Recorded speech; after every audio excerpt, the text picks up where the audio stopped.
Hello and welcome to No Sevens Dice Club College Football Editions Week 14, Thanksgiving week, the last week of college football for 2025. This is the end of the regular season, so there's no sevens. Last year did a championship game and everything else, and I liked it, but I didn't really like it. So I'm just going to stick to just ending week 14 for me and just calling it a day, especially after this crazy season 28, 26 and 3, and then last week going 2 and 4. So no need to continue on the ties and everything else and the craziness and the roller coaster of what a very hard season has been. Like I said, you guys, it's always been a pretty good a pretty good seasons for me, especially October, November. Normally I'm banging out, just going undefeated all the time, and this year's been really hard for me. But I just wanted to give a quick, how they always do, like the super dog bet on ESPN. We are at 87 points. That would be the number one top spot for ESPN. But anyway, let's get into the notes. And also, I have a craps video that's going to be released in December, so we're going to start craps season again. I like it like this. It's easier for me to do a few months of craps and then spend the fall time doing these videos, even though a bunch of my subscribers don't watch them. But I still do it for the guys that watch it, the all 10 of y'all that do it. So is Lane going to LSU?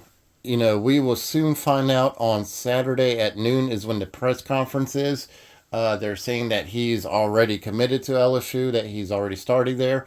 If he does commit to LSU, will he coach in the playoffs? And a lot of people are saying no, that he will not coach the playoffs for Ole Miss. So how crazy is that? I mean, it's just this whole entire college football just needs to be completely redone as far as when players can leave and when coaches can leave. I really believe that everything should be settled out in February, not December. No transfer portals in December. No coaches changes in December. Everything has got to be in February, just like the NFL, and then have the another transfer portal in May. Just my thoughts, but you guys don't care about that. It'd be interesting to see where Lane does go and who LSU does hire. If Lane does not go there and he goes to Florida or he stays at Ole Miss, uh, going to be completely different for next year. That's for sure. A lot of coaches, a lot of changes everywhere you go. Next up is Christmas giveaway, Craps Nation.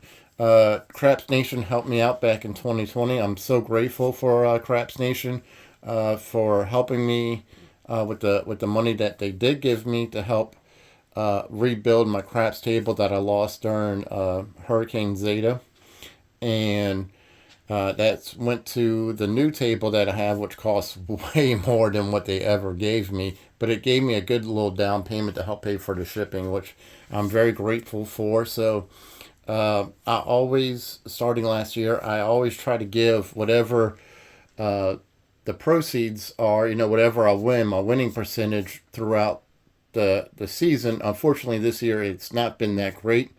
But I am going to try to do $200. Like I said, I don't bet a lot of money on these games. So last year I think we did 1,000. This year I'm probably going to do like $200 or $300. Things are a little bit tighter for no sevens. But I'll let you guys know probably in one of the craps videos what we ended up going with for the Christmas giveaway. There's a little church that's not too far down the street. They have all these names that all the kids that are wanting something from there who cannot afford nice gifts. And we just go there and just pull a name off the tree, and you just go shopping for them and wrap it up all the gifts, put their name on there and their number, because every one of them has a number, and you just put the gifts underneath the tree and the church gives them out to them. It's a really cool experience. If you guys ever did that, it's something that to me I really enjoy, and it's a really cool experience. talked about the season. Every season averaged 20 losses. That is true. So every season we've averaged about 20 losses. And, as long as we don't go completely horrible, we're going to have another 20 losing, about 20 losses. Now, normally we win about on average 40 to 30. Hopefully that would happen. We get back into the mid 30s. Yep, and I started out with 6 losses in week 1 and lost every game. So that's not bad when you sit there and you look at it. 6 losses. So that would be 28 to 20, roughly if I didn't have week 1. So it's like I said, it's just been a crazy year. And then the Vandy beatdown. Vandy beat who did it play? Louisville, I think it was. And I mean, they just totally destroyed them. I mean, it wasn't even a game. But I'm really not here to talk about the Vandy. I just put that in there just for extra fluff, I guess. But let's get into the games that we have coming up. Okay, so games we have coming up is week 14. The first 2 games are on Friday, so pay attention. Don't be like, no, Sevens, you didn't tell me this game was on a Friday. It's on a Friday. So here we go. Mississippi State at Ole Miss, 11 a.m., the Egg Bowl. Is Mississippi State going to play spoiler and try to beat Ole Miss? Is Ole Miss just going to come out there and just play with their hair on fire, wanting to destroy Mississippi State? This game is always a great rival game. Is this going to be the last game that Lane Kiffin coaches as an Ole Miss head coach? So much drama in this game, so I added it to the board. The over-under is 62.5.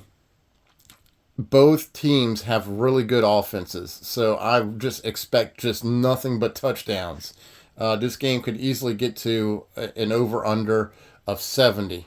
But to be on the safe side, because I know there's going to be so much drama in this game, so much everything else, so much explosive firepower, just to be on the safe side, like I said, this is just how No Sevens operates. I'm going to take the over, but I'm going to buy down the points down to 55 just to be safe.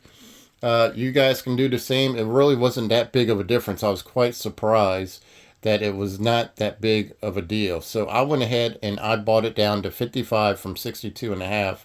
And I think it went from minus 110 to minus 180, which really wasn't that bad. So that's the reason why I bought it down to 55. So that's what I'm taking. Looking for a lot of offensive plays in here. And let's lock it in. It's like that old Sammy, was it Hagar song, can't drive 55.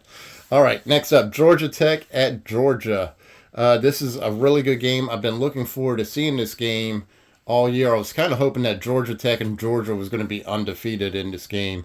But didn't turn out that way, just how the season goes. But really looking forward to is Brent Key, the head coach for Georgia Tech. Is he going to be back next year at Georgia Tech? Or is he moving on to Florida, LSU, whoever? I mean, the coaching, carousel is just insane this year. So this might be the last regular season for Key at Georgia Tech. And, for Kirby Smart, they got to win this game. Georgia Tech's got to win this game.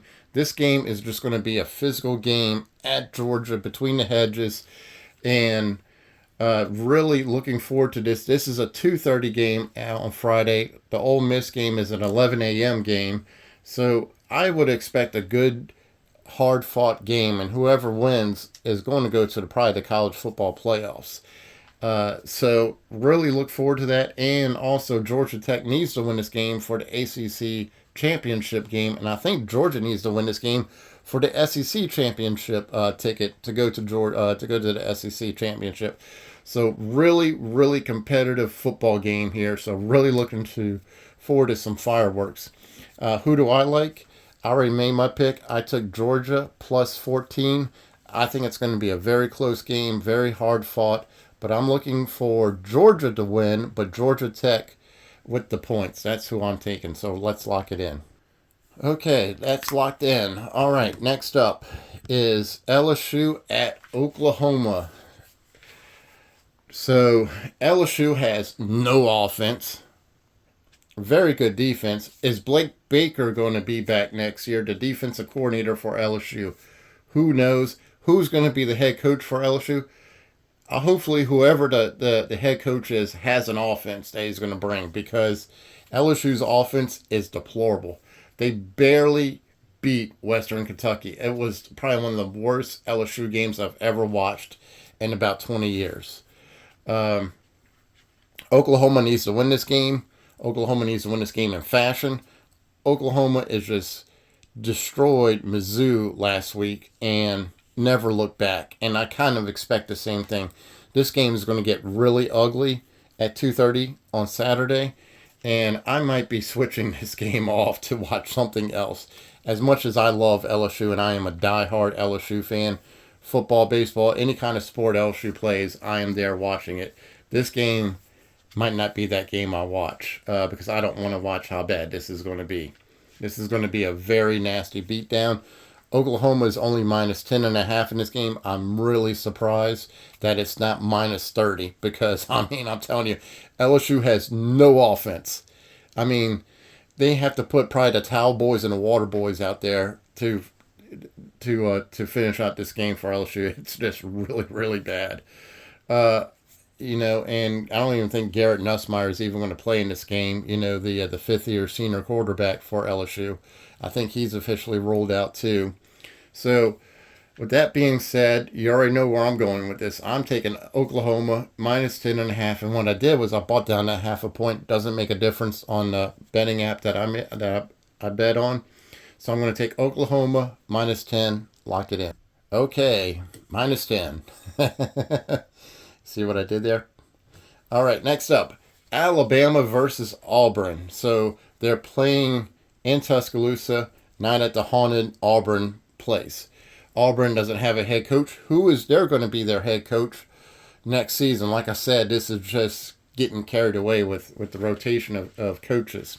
There's even talking about Kalen DeBoer, the head coach for Alabama, going to Penn State, leaving Alabama. And if that happens, all bets are off on where Lane Kiffin is going. So, who knows? All right. Auburn is plus 5.5 in this game. It's 6:30 p.m. on a Saturday. The Iron Bowl is what this is called. Great rival game. Anything happens. All bets are off. Auburn has no quarterback and no head coach. Auburn's playing tough, but Alabama needs to win this game. They cannot lose a game because then they'll be out of the college football playoffs. So I'm looking forward to Alabama taking care of business in their own house and beating Auburn. But I know all records go out when this game is played between these two teams. But I really expect Alabama to win this game by at least 7 points. So give me Alabama minus 5.5, and I bought down that half a point. So Alabama minus 5. Let's lock it in. All right, next up, Vandy at Tennessee. This game is at 2:30 p.m. on Saturday. And Vandy is just taking care of business. Whatever they need to do. This is a great rival game. Tennessee always beats up on Vandy. Just treats them like a little brother. I think this is the time where Vandy says enough's enough. Diego is the quarterback for Vandy. He is a senior. He's leaving, and he wants to leave nothing more than everything out on the field and beat Tennessee and show Big Brother that Vandy is the real deal this year. And if Vandy wins, they're not going to be in the talk for the playoffs. So they need to win this game, and Tennessee is all over the place. They beat up on Florida really bad last week. So this is going to be another intense game at 2:30. Like I said, I'm not going to probably watch the LSU game. I am probably going to watch the Vandy game because I think that's going to be better. But fortunately for me, I have a couple of TVs so I can watch all of them. Maybe I'll just put the LSU on a very small TV. But I really like Vandy on here, and I don't have a point spread. What happened to the point spread? Hold on 1 second. How can you make a bet if you have no point spread? Tennessee minus 3. Vandy is plus 3 in this game. Hard to believe that Tennessee is the favorite.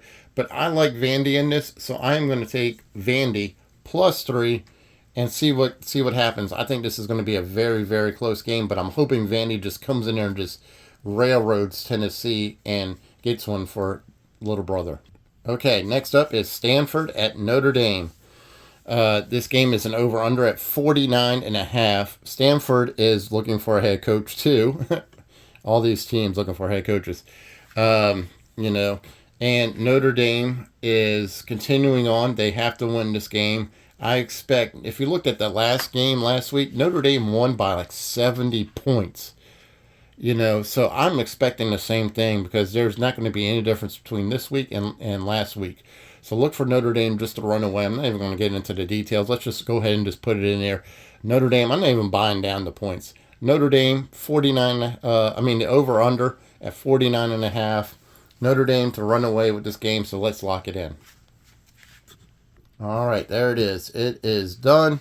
Guys, I'm signing off. I wish you guys a happy Thanksgiving. Today's Thanksgiving. I hope you guys have a great meal. Good luck with all your picks this week. I hope you guys enjoy all the drama that's about ready to unfold in college football. And I will see you in 2026. But I hope you guys have a great Christmas, great New Year's. Spend time with holidays with your friends and family because you just never know when it might be your last holidays with some of your family members. So just keep that in mind, okay? And just no matter what happens at holidays and stuff, just try not to get into too many arguments. And if it is an argument, make sure it's about sports. Nothing too serious because, guys, life is way too short for anything. So I look forward to my crap season kicking off very soon. And I will see you guys on week 1, 2026, about 280 days away, 275 days away. So, guys, take care. I'll see you next year.